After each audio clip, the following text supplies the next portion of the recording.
করেছেন আপনারা শিক্ষাগুরুর মর্যাদা নামক কবিতা সিলেবাস থেকে বাদ দিয়েছেন। কেন এই পরিকল্পনা করলেন? শিক্ষাগুরুর মর্যাদা করলেন। আমরা জানি শিক্ষক সমাজ আমাদের মাথার চাপ, আমরা শিক্ষকদেরকে সম্মান করতে শিখেছি, এসবের কবিতা পড়ি, আমরা এদেরকে সম্মান এখনো করি। কিন্তু যারা এই শিক্ষায় শিক্ষিত হচ্ছে, এই শিক্ষাকে প্রণয়ন করার পরে আমরা কি দেখতে পাই?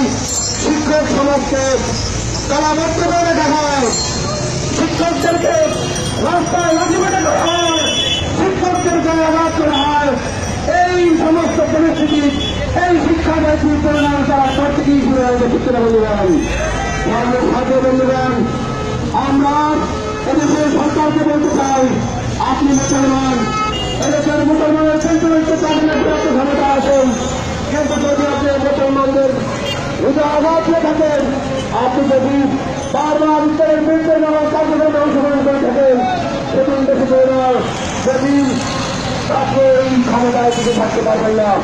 আমাদের সাথে বন্ধুগণ, আমরা জানি, আমরা শুনি বাংলাদেশের প্রধানমন্ত্রী তিনি নাকি কোরআন তেলাওয়াত করেন, প্রতিদিন সকালে কোরআন তেলাওয়াত করেন। তার কথা যদি সত্য হয়ে থাকে, তিনি সেই কোরআনের উপর আস্থা বিশ্বাস রেখে সেই কোরআনকে বিশ্বাস করে কোরআন থেকে তেলাওয়াত করে থাকেন, সেই কোরআনের বিরুদ্ধে সিলেবাস তৈরি করা হবে।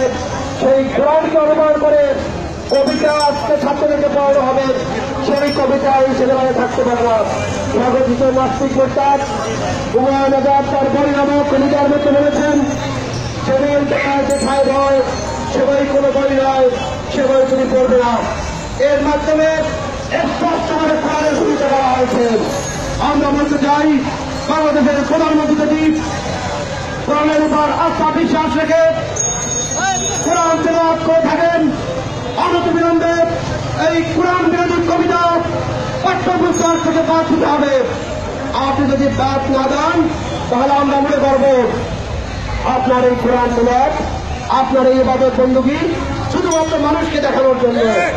আপনি যদি আল্লাহর উপর আত্মবিশ্বাস থেকে, আপনি যদি কোরআনের উপর বিশ্বাস থেকে কোরআন বিরোধী করে থাকেন, তাহলে কোরআনের বিরুদ্ধে সিলেবাস করা হবে, কোরআনের বিরুদ্ধে কবিতা করা হবে, সেগুলো বাংলাদেশের সিলেবাস থাকবে।